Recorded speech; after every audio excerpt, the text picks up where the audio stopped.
Halo,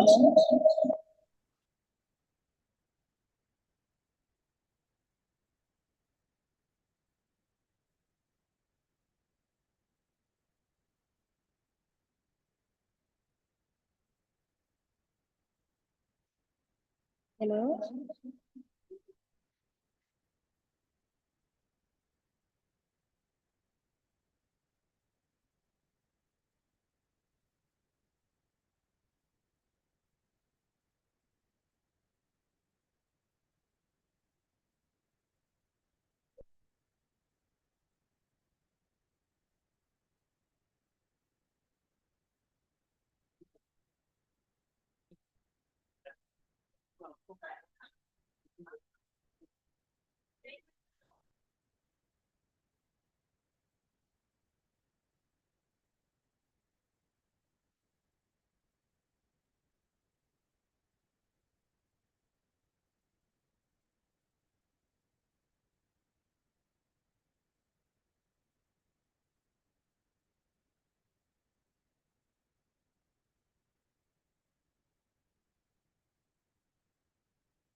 Kan kasih dekat itu lo bisa tanya berat-beratan ya.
Bapak Ibu mohon berkenan mengisi kursi yang di depan yang masih kosong gih karena tersorot kamera begitu. Mungkin yang di sisi belakang, nah bisa maju ke depan.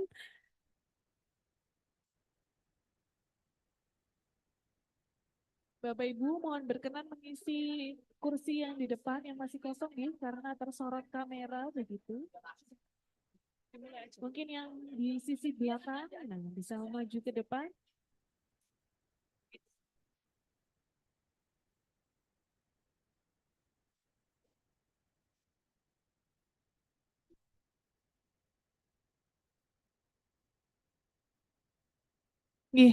Sambil menunggu Prof. Fusilai untuk hadir di Zoom meeting kita, kami mengundang Ibu Nurse Olivia Friska Dwi Marta MS sebagai moderator. MSC sebagai moderator pada materi kita yang ketiga dengan tema International Accreditation of Academic and Education. Kepada Ibu Olivia kami persilahkan. MS sebagai moderator. MSC Halo, Prof. pada materi kita yang ketiga dengan tema International Accreditation of Academic and Education. Kepada Ibu Olivia kami persilahkan. Halo, Prof. Halo, Prof. Good afternoon. Can you hear my voice?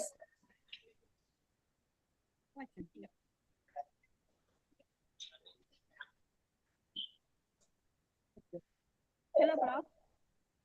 Halo, ya. Halo, Prof. Good afternoon. Can you hear my voice? Aku melihat kemana? Tapi nanti pas ngomong lihat ke situ. Hello. Hello, Harry. Can you hear me? Yes, I can hear you. Hold on, let me adjust my. I think. How are you? I'm good. Hold on, let me adjust it. I think it's not. Jadi aku ngomongnya ke situ. Hello. Oh. Okay. Hello, Harry. Can you Yes. can you see me clearly? Hold on, let me adjust my. I think it's clear, Professor. Okay, so how about the sound? Yes, I think it's clear already. Okay, so let me share Your script. let me share my screen first. Can you see me clearly? Okay, I think it's clear, Professor. okay, so how about the sound? Yes, I think it's clear already. Okay, so this is the presentation file. Your script. Let me share my screen first. Can you see me clearly? Okay, I think it's clear, Professor. okay, so how about the sound? Yes, I think it's clear already.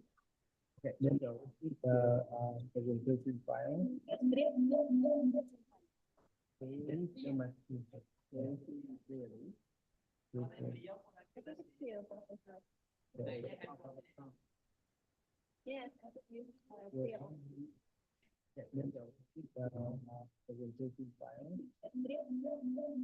Okay, hello, Professor Fu-Chih. How are you? Hello, Professor Fu-Chih. Can you hear Hi. me? Yes, I can hear you. So please wait, let me find the PPT. The PPT? Okay, hello, Professor Fu-Chih. Hi. How are you? I'm good. I'm good. Can you hear me? Hello, Professor Fu-Chih. Can you Hi. hear me? Yes, I can hear you. So please wait, let me find the PPT. The PPT? Okay, hello. Yeah, please wait. Pak, Let me find it. mending pakai headset ya.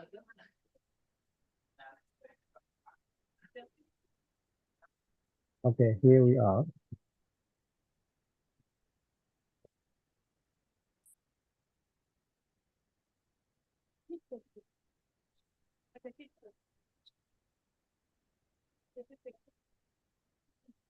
Right. Okay, did you see that? Yes, Prof.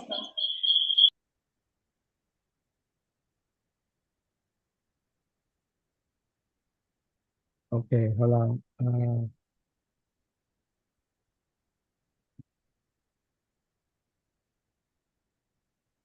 Okay, so now you can see the full screen of my presentation file, right?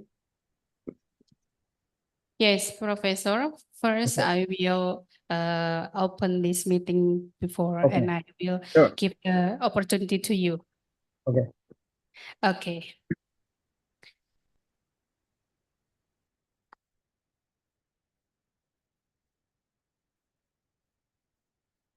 Assalamualaikum warahmatullahi wabarakatuh. Good afternoon, everyone. Respectable Dean and Vice Dean of the Faculty of Health Sciences, University of Muhammadiyah Malang, the Honorable Head and Secretary Programs in the Faculty of Health Sciences, University of Muhammadiyah Malang, and all participants in this meeting.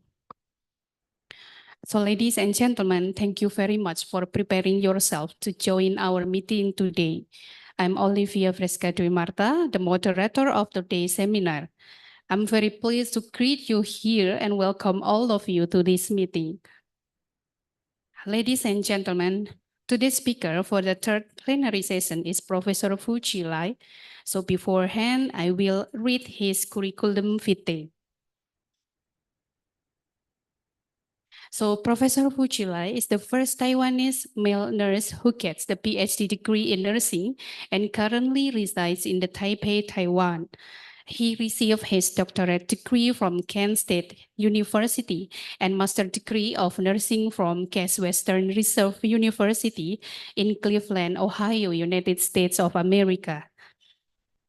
In nursing education fields, Professor Lai currently is a faculty that teach medical, surgical, emergency, disaster nursing, and long-term care for undergraduate students, as well as advanced physical assessment, nursing theory, healthcare management, and healthcare delivery system for international graduate students.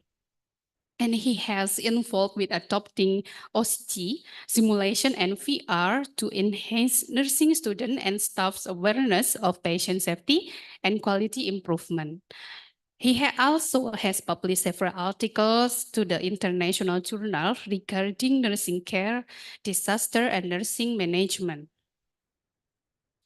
And in nursing management, he has involved with the Quality Nursing Work Environment Project and Nursing Workforce Reform Program funded by the Taiwan Ministry of Health and Welfare.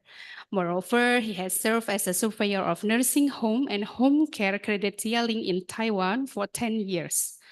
He also has been invited to help improving the outcome of evaluation of infection control nursing, anesthesia nursing, and nursing informatics along with AI and big data in Taiwan.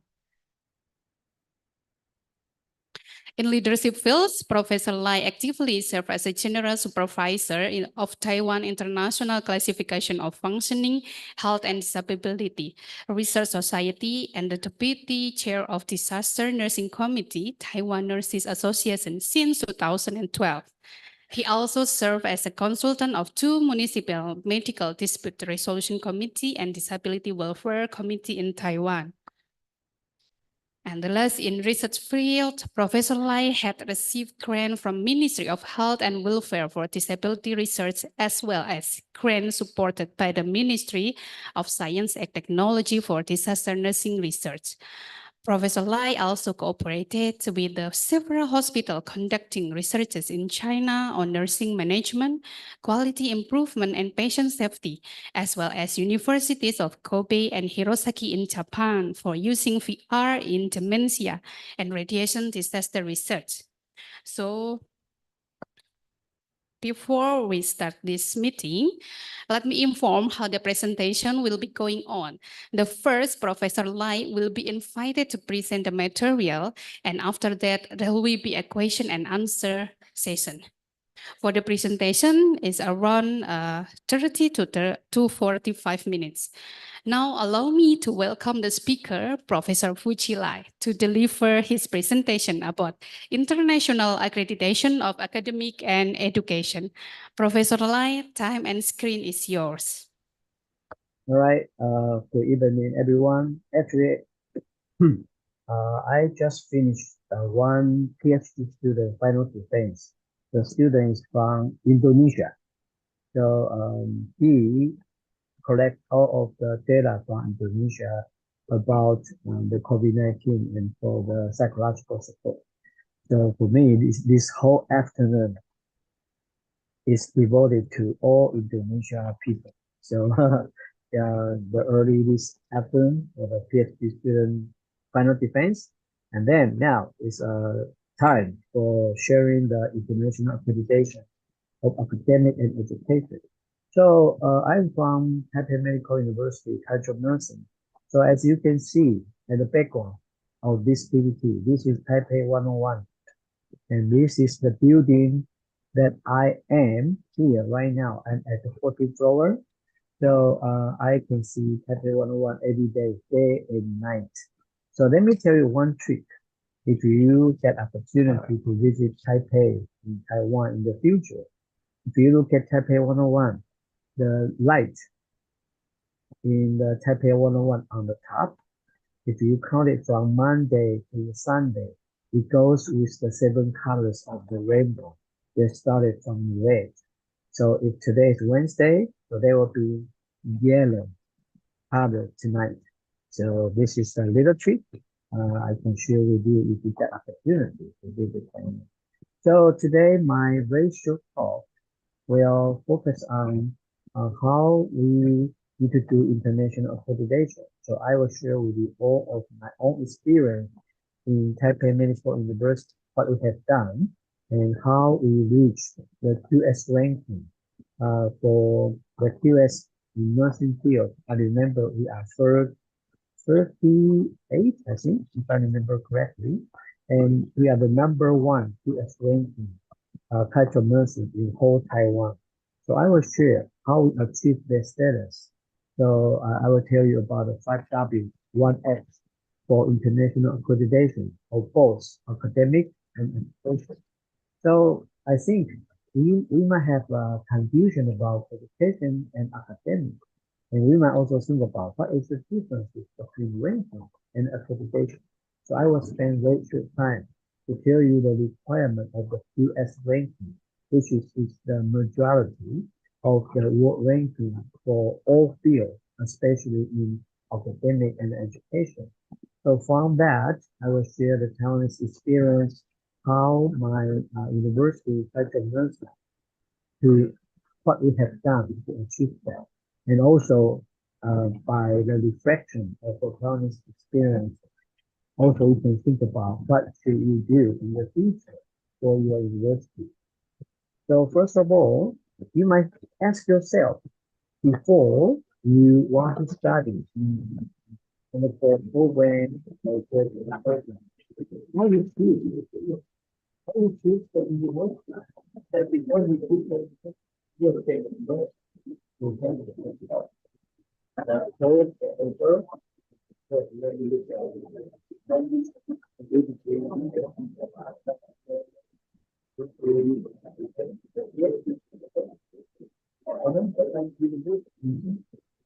you achieve whether they are employees from which university they work better, they are better, so the first is employment and also the career will bring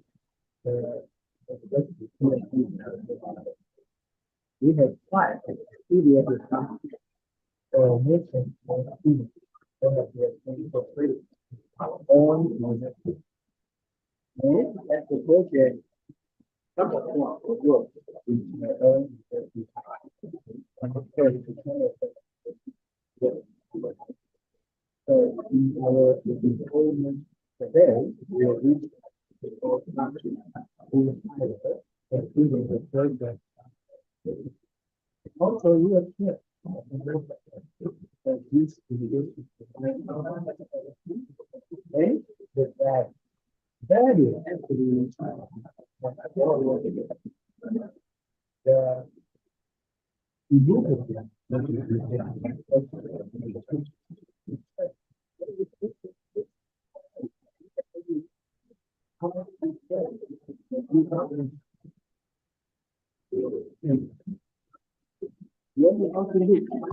what is prepared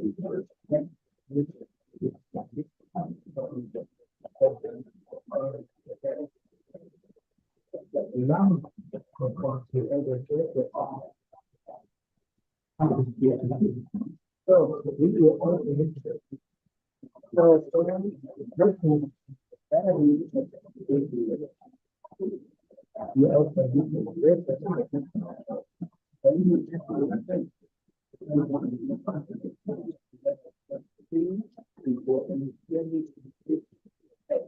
so you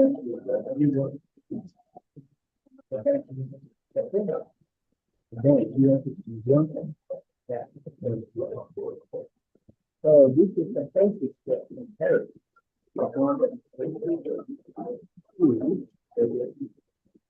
And you also said that this part investing these approach you are looking these another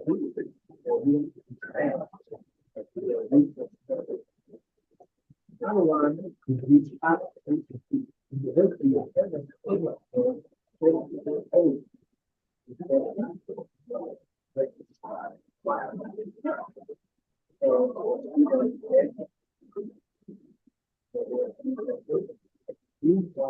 another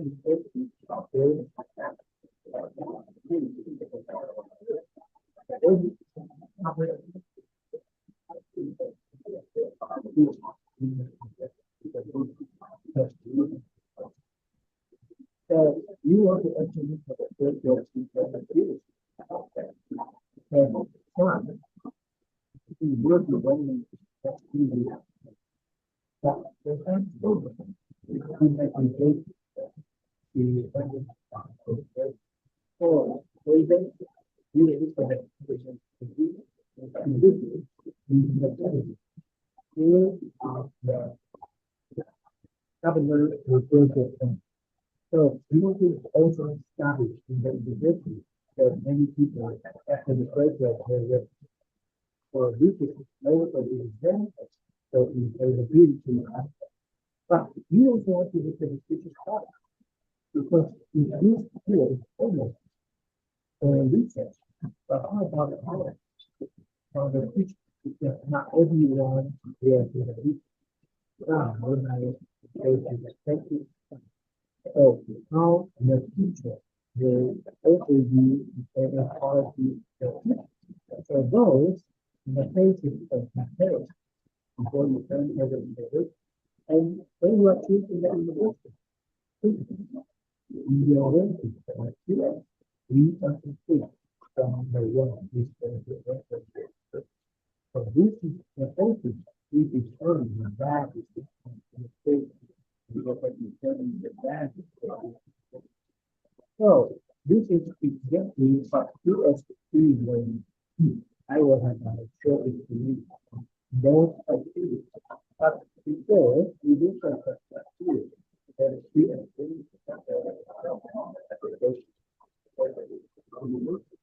You might have to know why. Now we need to do this. So we look at one and I can actually but we mentioned good many years when we go to the office, we don't get to go when we go to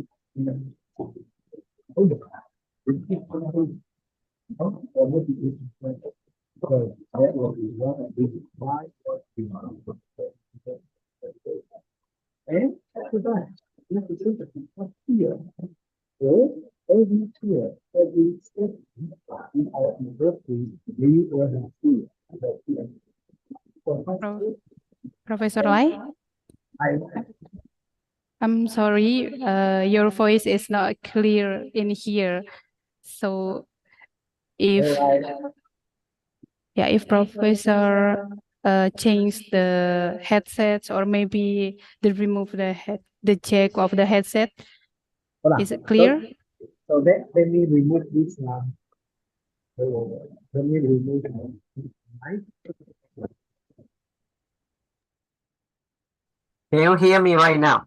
Yeah, it's very hear me? clear. Yeah. Okay, you? you can continue. Hold on, let me remove one and I will plug in for the headset. Hold on, please wait. Okay. Because I cannot hear you. But can you hear me? Yes, it's very clear now.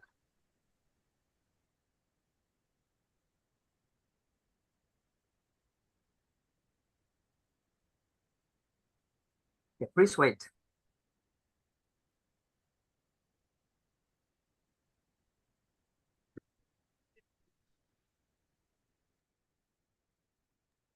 Professor Lai, would you Can you like hear me? to? Yeah, this Okay. one is clear. Okay, now I can hear you and the voice will be much better. So Yeah. okay, so let's start it. So the 5W and 1H, I finished telling you why. And then will be what specialty you want to receive the QS ranking. But usually that will be whole university.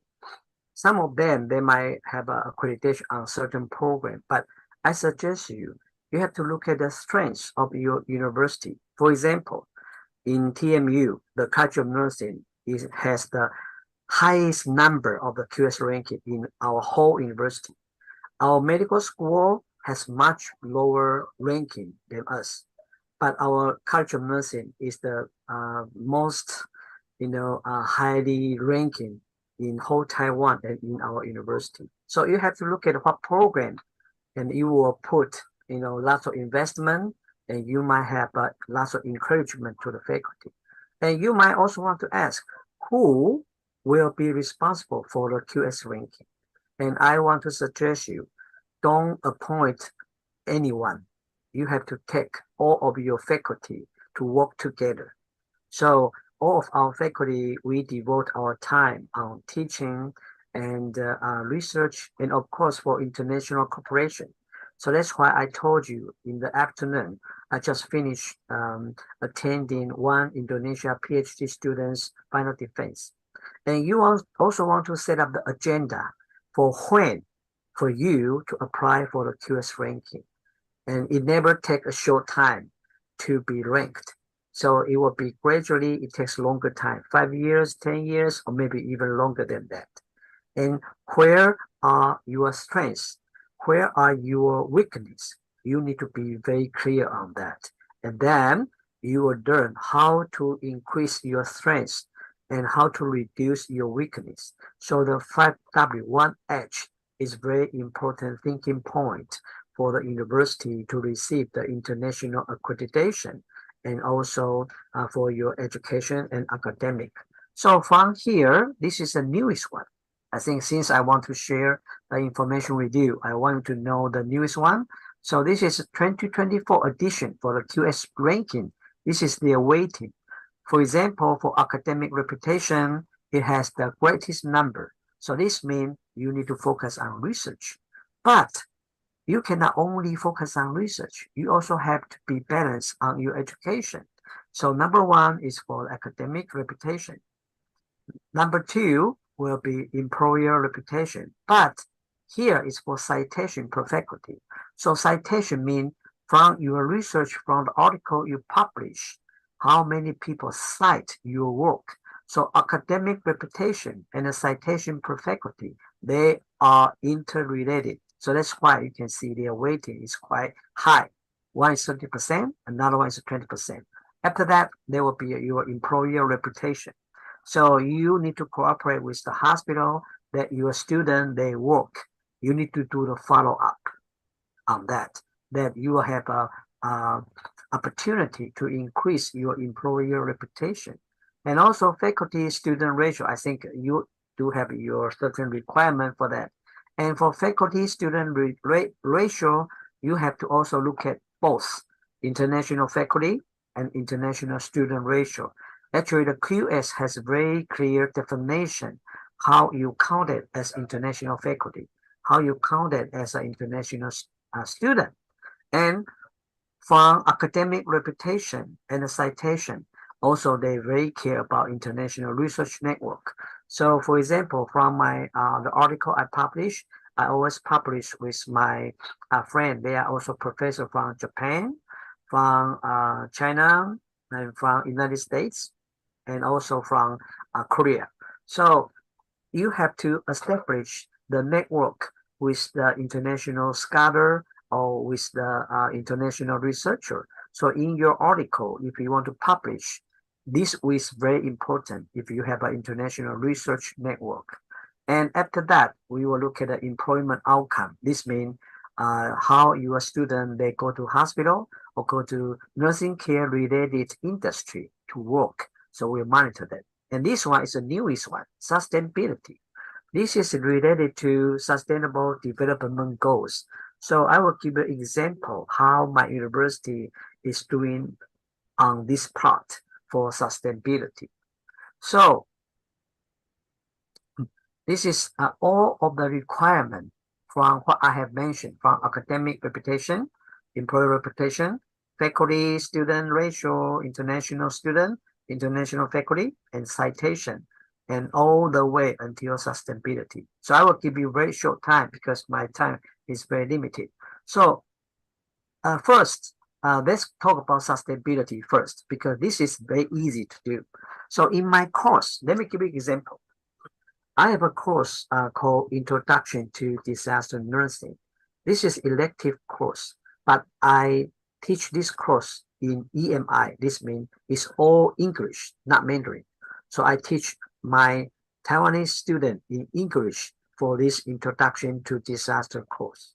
So my university require each faculty, we have to put the at least 1 to 3 SDGs, Sustainable Development Goals, that are related to my course. So I choose the SDG that are related to disaster and disaster care, and I put that into my syllabus. So I want to ask you, ask all of our audience, does your university require all of you, when you are developing your course syllabus, do they ask you to think about how you link those courses to the sustainable development goals. So this will be one of the important factors related with sustainability. So in the sustainability, the QS ranking or international accreditation system, they evaluate the social and environmental impact of the university because it's the center for education and research, and also the major employees with operational sustainability challenge of any large and complex organization. So in our course, we need to put that. And also they will also look your student when they go to the organization or any hospital, when they work there, how is the social and environment impact from the place your student work. So they will check three things. First, social impact. So in the social impact, in this category, they'll look at equality, for example, education equality, gender equality, and also knowledge exchange, and the impact of education, especially from your university. And they will also look at employability and opportunity, health and well-being. So those are the items in the social impact category that belong to sustainability. They will also look at the environmental impact. So they will check the environmental sustainability. So in my university, we very care about the green building, green environment. So we try to save some energy, try to have a recycle policy in the university, and also in our education, also in our faculty development course, we encourage the sustainability related course. And of course, research. We hope we can encourage the research that is interrelated with the sustainable development goals. And of course, the governance. Governance will be related with the leaders. How you have a good governance that can lead our faculty and they can lead our faculty development. So this is the items for sustainability that belong to QS ranking. After that, I will talk about academic reputation. So in academic reputation, accreditation, they'll ask you the question. The question will be like, which university are demonstrating academic excellence? So, you know, the academic excellence, most of them, there are two things, your research and the article you publish, and also your oral presentation and your poster presentation when you attend the international conference. So they will look at the quality of an institution's research. How, like, you know, in my university, in Taiwan, we have a national grant. So we are required to submit the application to our national grant every year, no matter you will get a grant or not. We must submit the national grant application. This will be counted as one of the quality of the institution's research.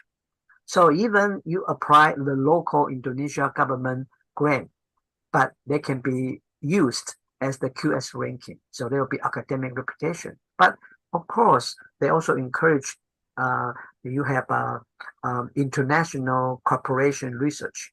So this is one of the important factors. They will be counted as academic reputation.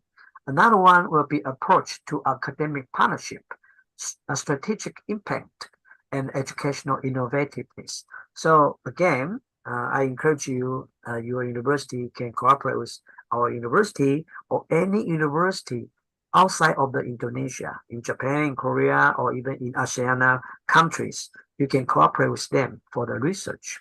And also the impact they have made on education and society. So again, at the beginning, I have told you, not only academic, your education is also important, especially the research on education outcome. So like me, I submit the grant application to our Ministry of Education to explore the outcome or to demonstrate the innovation of my education from my introduction to disaster nursing course. So that can be also counted as your academic reputation. And they will also check the source of respondent. This means who will answer the question for the ranking of your academic reputation. So for example, every year I will receive the email from QS and also from our friend. They are working in different universities in Japan, in the United States, and also in Indonesia. So for example, I have ever received the request from University of Indonesia and the UGM. They asked me, can I be listed as one of the respondents for the QS ranking? So I said yes, and then they will send me the link. I have to fill out the questionnaire that is related to the QS ranking. One of that is related with academic reputation. So they will ask the previous respondent, which is like me, to answer the survey questions. And also you can submit contact list from institution. So that's why those universities, they send me the email to invite me, can I be the respondent to their QS survey question respondent. And also for sign-ups on the sign-up facility. And they will use the IPIS. IPIS is International Book Information Service. This is not exactly book. This is a list for international universities. So you can find potential respondent from the IPIS to ask them to answer the survey questionnaire for you for the QS ranking. So after that, I will talk about employer reputation. So employer reputation, they'll ask you the majority of your undergrad students. So I have to mention, they most focus on undergraduate students. They study in your university, and after they leave the university, where they find their job. So they're in search of the employment after their first degree. First degree means when they first start their university study. So that's why I emphasize on undergraduate. So they will ask the reputation of their university amongst employers as a crucial consideration. So for example, this part, they don't go to university. They go to the hospitals, or maybe your public healthcare center, or some institution that your undergrad student, they work after they graduate. So this will be a resource for respondent. For example, they ask the hospital leaders or hospital staff to answer the questionnaire for this employer reputation. And also they will submit a contact list. So we also contact the leaders, for example, the chief nursing officer or the nursing leader in the hospital. They will ask them, how do you think about your employee from this university? For example, from International University, from UGM, or from your university. How is their performance? How is their performance quality? So this is part 2 for employer reputation that I think you can consider. And after that, that will check your faculty-student ratio. So faculty-student ratio, that will be the proxy for learning and the teaching environment of the institution. So if you have many students, they'll also look, do you care for the faculty-student ratio? So they'll look at your teaching, your supervision, and your curriculum development and pastoral support. Those 4 parts will be the indicator when they look at the faculty-student ratio. So, for example, I'm the supervision of my student. And although I provide some lecture course, but I also need to be counseling for my student. They also count your counselor for students. And they also count the counseling time. So my university require each faculty in our university. If you are work for the supervision of the student, we need to fill out 2 counseling record for each student every semester. Let me ask you, does your university ask you to do this? You need to be very careful, because this is also one very important indicator. They will check if you do the QS ranking for your faculty-student ratio. This is one of the indicators for this part. And they will also check your full-time equivalent student, and also check your full-time equivalent faculty for making sure the faculty-student ratio. So this is another part for international accreditation of the QS. Further on that, I will talk about the citation for per faculty. So the citation per faculty is the measure of the relative intensity and the volume of the research being done at an institute. So this means your College of Nursing, how many research you have done, and they will check on the grant and also they will check the article you publish related with the research. So they will also consider institute size. So you don't need to worry. They look at the ratio. For example, if your university is not so big, maybe your faculty has less. So the article or the research you publish or the research you have conducted may be less comparing with the big university. But they don't only check the number. They consider your size. They will check the ratio. So they will check the ratio of your faculty. So they will check the paper, the article and the research paper. They count it over 5 years. They also check the citation count for 6 years for paper published over a 5 years period. So the search engine, they will use Scopus for QS ranking. So in my university, each faculty, we can check the citation rate from the Scopus. So our library is very important if you want to do the QS ranking, not only College of Nursing. That's why I say it takes a whole university to do the international accreditation, and library plays a very critical role in QS ranking. So the Scopus, actually, they are purchased by our library, and our library give lots of support to our faculty to check their citation rate through Scopus. So they will make some adjustment. For example, affiliation cap. For example, if I have a title in my university, meanwhile, if I have a title in hospital, so every time when I publish my article, I will put 2 titles, 2 cap. So I will have one affiliation to Taipei Medical University College of Nursing, and I will also have another affiliation cap for Taipei Medical University hospitals. And that's also important that we build up the relationship from academic with clinical site. So I think you need to be careful when you want to do the cooperation. This is very important for citation per faculty. And they will also think the paper type exclusion. For example, research article is okay, but some of them, if they have a case report for the conference, you need to be very careful because not all type of paper, they can be included as the citation per faculty. So they have some certain criteria, but because of time, I will not go too detail on that. And also they will exclude your self-citation in article. So for example, you might have a 6 article, but in your following 4 article, you cite yourself a lot. No, they will not be counted as a citation per faculty. So they will exclude self-citation. And also they will look at the faculty area normalization. This means if you are nursing faculty, they will count your citation on most nursing or healthcare related. They will not count your article from nursing to the, for example, culture or engineering aspect, unless you are doing the medical engineering article. So this is also the faculty area normalization. So this is the information for citation per faculty ranking and accreditation.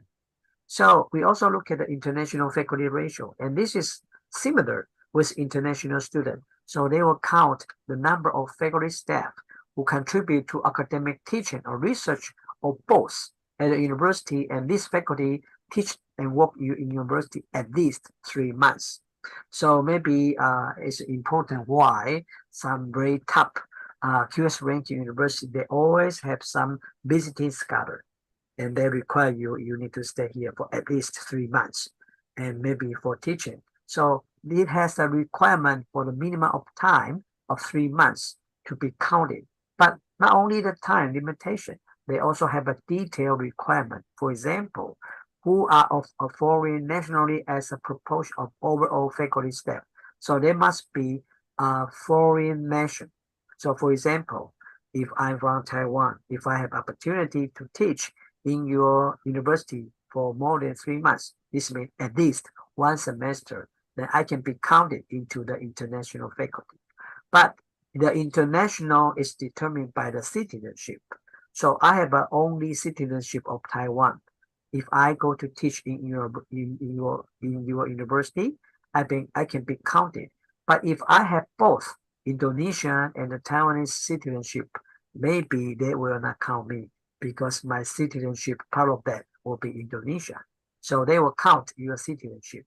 So in the case of dual citizenship, right, the deciding criteria should be citizenship obtained through birth or first passport obtained. So they also have very clear definition for international faculty. So the criteria apply to the student as the same criteria. Student also at least 3 months. So when you are doing the exchange student, if you want to count it as the international student, you need to be careful because sometimes here, offshore exchange student and distance learning student are excluded. So for example, you say, okay, we have an international student, but they are not physically in our university. They are in Taiwan and we have exchange. So can we count the Taiwanese student who is doing the distance learning as our international student?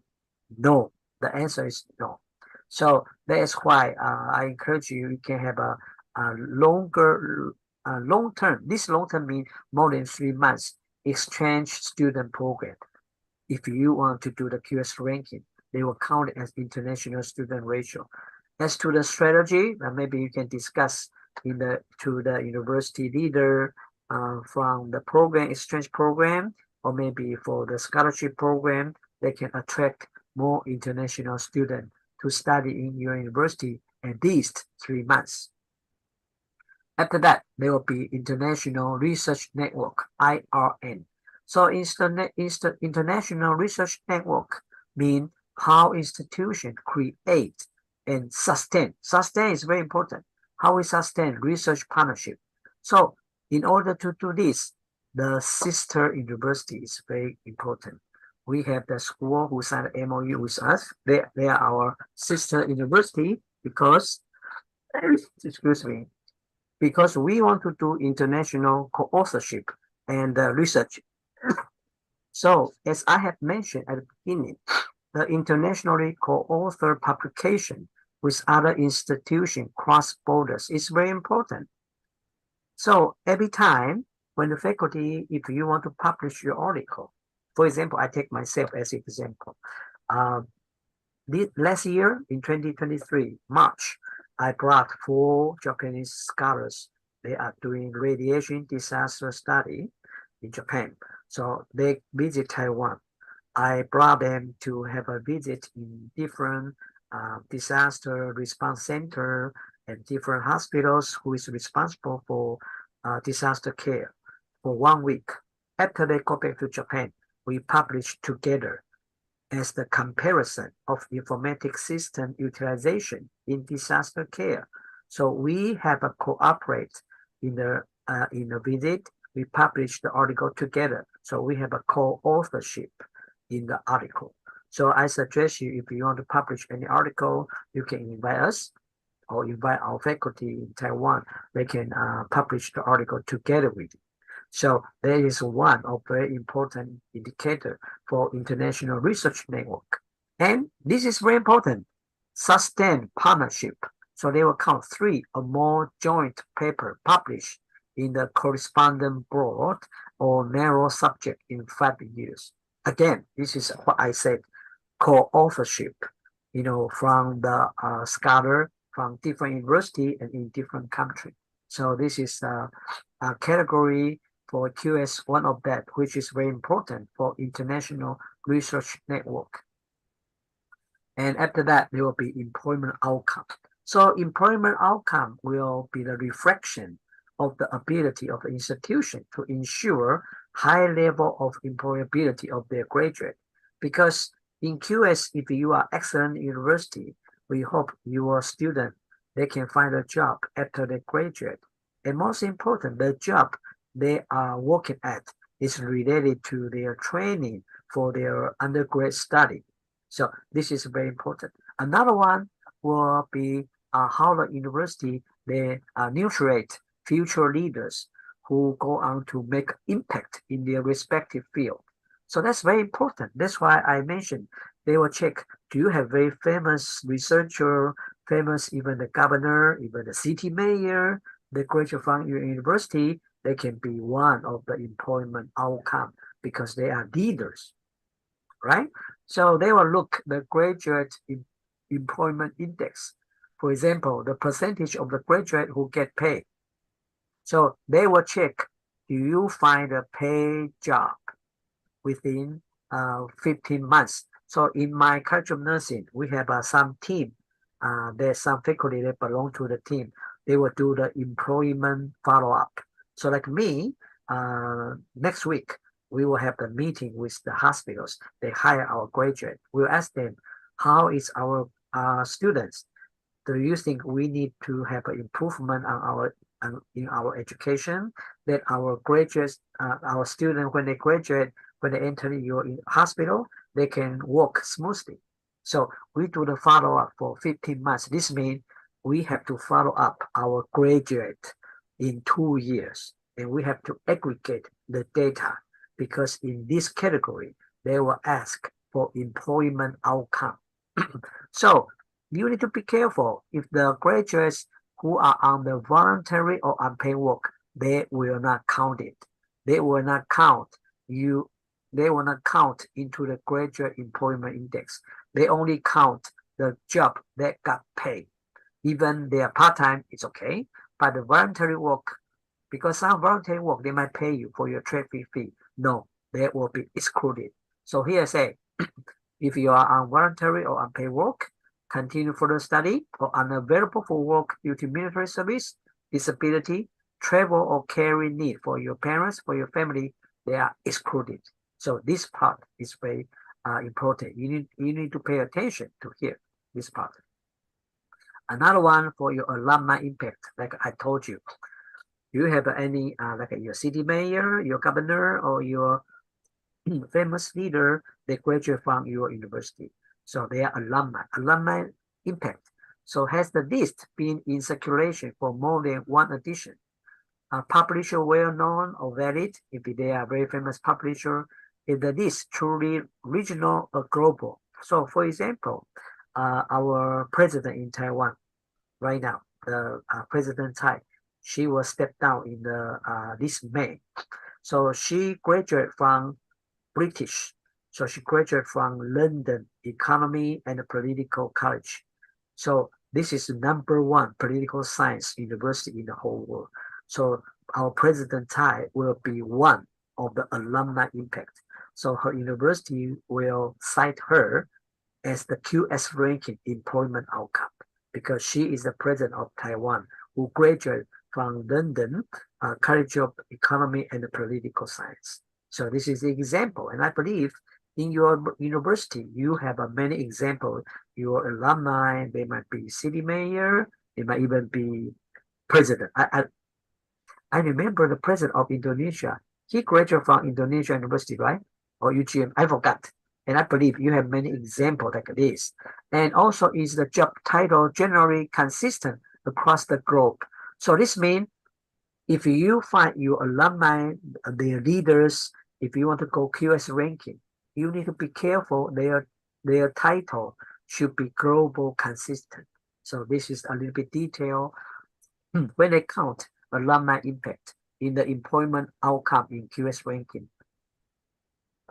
So after that, some of you might be a little bit confused. What is the relationship between ranking and accreditation? Ranking actually is based on the comparative data, based on a variety of measures. Like I told you, there are 9 indicators, right? So in the indicator, the most important is your teaching quality. Because good teaching will make excellent alumni. They will have a big impact. And also research quality. They are related to your international research cooperation, your academic reputation, and also the ratio of staff to a student and a student satisfaction. So I don't know, in your university, do you do the student satisfaction when they graduate on their leave to the work? This is very important. Our university do this every year when they graduate, before they leave the university, to have a reflection where we should improve in our faculty, in our teaching, or even in our administrative support from the university. Another one will be accreditation. So accreditation actually is the quality check of this of your teaching, research, ratio, whatever. So this is a link to the quality check. So I give you example for QS. But actually there are several different international accreditation systems. I just give you the one that TMU graduate nursing, we are very good at that, which is a QS. So they will link to your academic reputation. I told you, and your employer standing, faculty, ratio of international student and international faculty, and also important citation per faculty from the article you publish. So this is a different from rankings and accreditation. If you have a good accreditation, your ranking might increase. But I want to say the ranking is not everything. You know, I don't want you have a high ranking, but the student has a poor satisfaction, because the core value of the university is for education. After you have a good education, you might consider the faculty can have a good research. You know, don't only focus on research, but you don't have a good balance on your education. This is what I want to suggest you. So I think 45 minutes, that will be all of my presentation for very short time of the international accreditation for education and academic. And now I think I open to all of the questions you want to ask me about how our university, our graduate nursing prepare for the QS, because we have done many things on many aspects preparing for QS rank. Okay, So anyone, if you have questions, you're very free to ask me. Okay, thank you very much, Professor Lai, for giving us such informative and interesting presentation. So, ladies and gentlemen, now come to the question and answer session. For all the participants, is there any question to our speakers, Professor Lai? Okay, the first question is from Mrs. Henny. Henny, you have question for me? Okay. Yes. Oh. Okay, we will change, Professor. The other question from Mrs. Ninin. Okay, time is yours, Mrs. Ninin. Okay, hello, Professor. My name is Ninin. I'm a lecturer from physiotherapy department. And as I listen to your lectures today, I have found like two questions. Okay. The first one, I personally feels like this is like as I listen to your lectures today, I personally think that I feel like this is a long way to go for us as a physiotherapy or health science program to go international accreditations.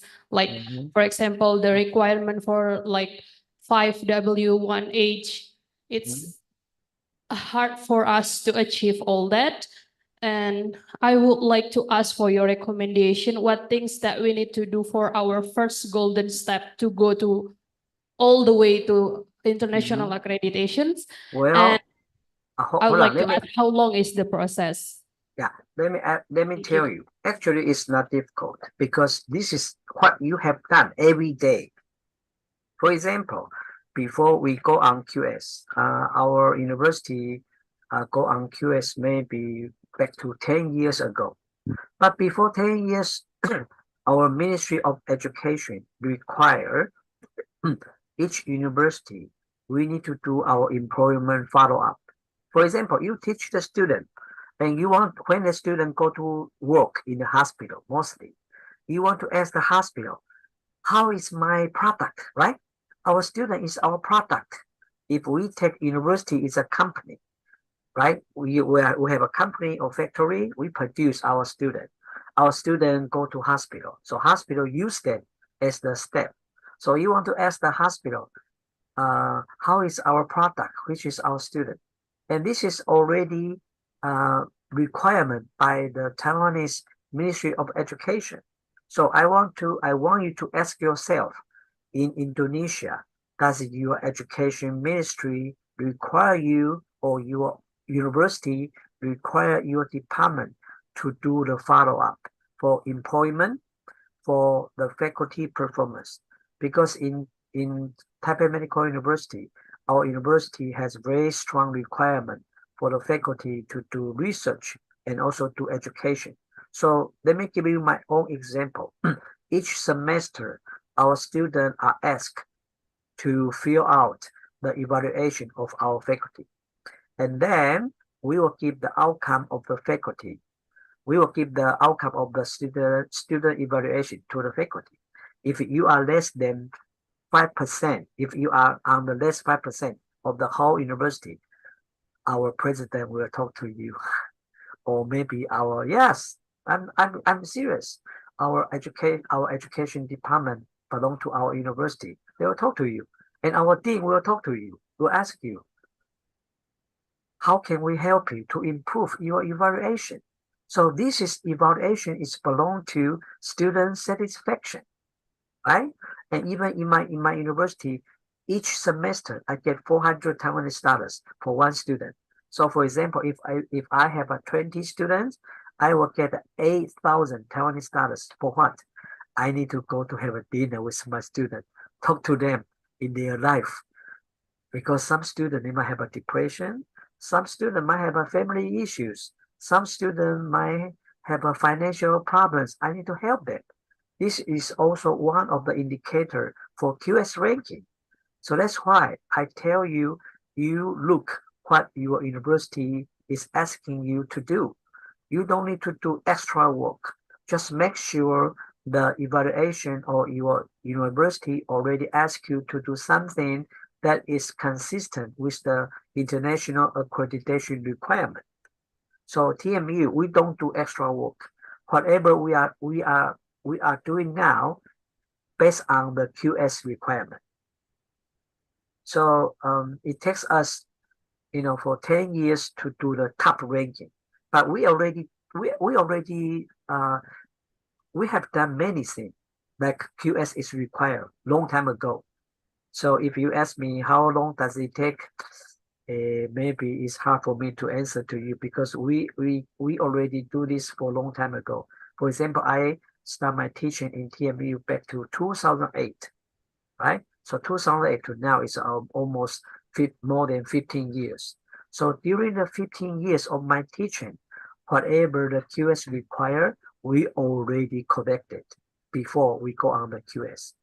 So my only answer to you and even to all of our faculty is you have to check with the university. The university require you everything for your education, for your research. The better way is that are consistent with the QS requirement. So when you are ready, it's not difficult for you to apply for the QS ranking. But I strongly encourage you to do international cooperation, like your university cooperate with our university, or even whatever university in Taiwan, not necessary to be our university. You send your student to join our inbound program, or our student or our faculty go to your university to have a short visit, and then we can publish the article together. We can do the research together. That will be the first step. You establish the International Research Index, IRS. So this is my suggestion. So for example, our university, if I want to get promoted to professor, they require all of our article for evaluation must have a co-author from foreign country. That's our requirement.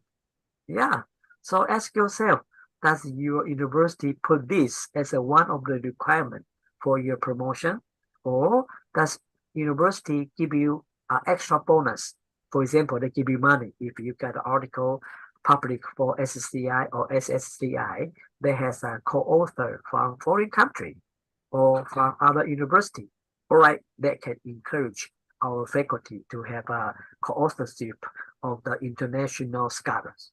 So that is my suggestion to you so far based on your question. And I hope I give you the answer from your question. Okay, thank you, Professor Lai, for Yeah. your answer. So we still have one question from Mrs. Henny. Sure. Okay. Sure.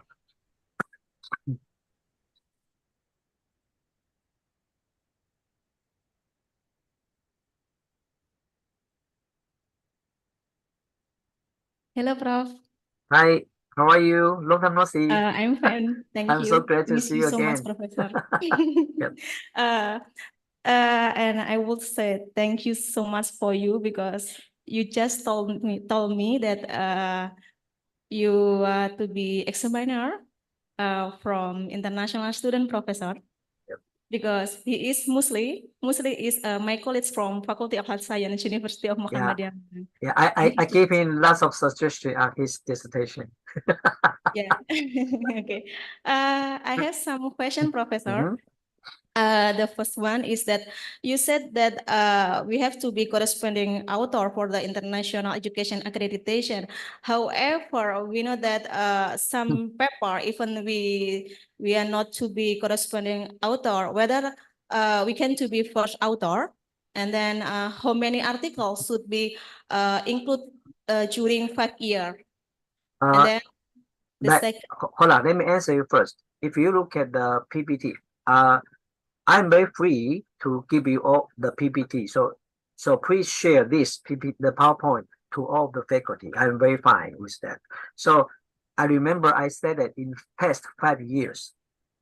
So they will count in the past 5 years. So for example, if you want to go on the QS ranking accreditation, you need to prepare at least 5 or 6 years of the information of the data because they count in the past 5 years. So you can start it right now to have a co-authorship. And the co-authorship is not necessary to be first author or correspondent. They can, for example, if you write article, I can be your second, third, fourth author. You just list some international scholar into your author list, not necessary to be first or correspondent. But of course, if you have some, they are in the first author or correspondent author, they will be even better. So that's the answer to your first question. Okay, Professor. The next question, Professor, I'm sorry, Mhm. because our program is International Accreditation, Professor. The second question is, you said in your slide that international student ratio that spend at least 3 months. If we have program, maybe only 1 month, and then if we have every day have lecture and program for study for months, for 1 month is okay, Professor? Uh, What do you think? I'm sorry, I cannot give you the answer of the question because I'm not a QS, so I cannot tell you for sure. But maybe this is my suggestion. So for example, maybe you can have because it says 3 months. It didn't say how many credit hours. They count the time, for student registration. For example, you register the student for 1 semester. In Indonesia, I think same as Taiwan, 1 semester will be 3 months at least, right? So they will ask you to show them the record of the student registration. So if I'm the international student, Fu-Chih, so from your university student registration record, you can find my name there, and the duration is at least 3 months, right? And then my name is appear in some course, in some credit hours, maybe they will count it. But I am not so positive to answer the question because I am not sure about that. Maybe you have to check with the QS. But this is my suggestion for that because we also have the international student. But some of them they went to Australia, some they went to United States and stayed there for maybe 1 month or 2 months. But I don't know if they count as the student registration, but you can check with them.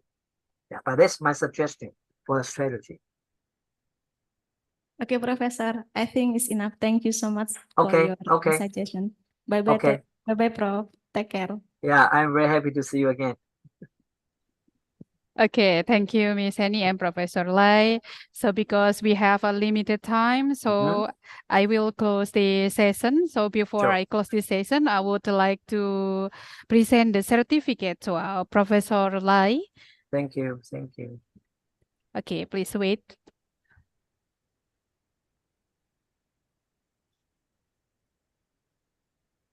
Okay, here's the certificate for you, Professor, and thank you very much for giving us such impressive presentation today. Yeah, thank you very much. And I hope, in Taiwan, next week will be very cold. The degree will down to 6 Celsius, 6 Wow. to 8 degrees Celsius. So our international student, they will feel, wow, it's so cold. So anyway, I wish all of you, stay healthy and we keep in touch. And most important, I hope to find your university's name in the QS ranking in the soon future. Okay, thank you very much, Professor. Okay, So, take care. Yeah, take care. I give applause to Professor Lai. Bye-bye. Bye-bye. Thank you Bye-bye. very much, Bye-bye. Professor. Bye-bye. Bye.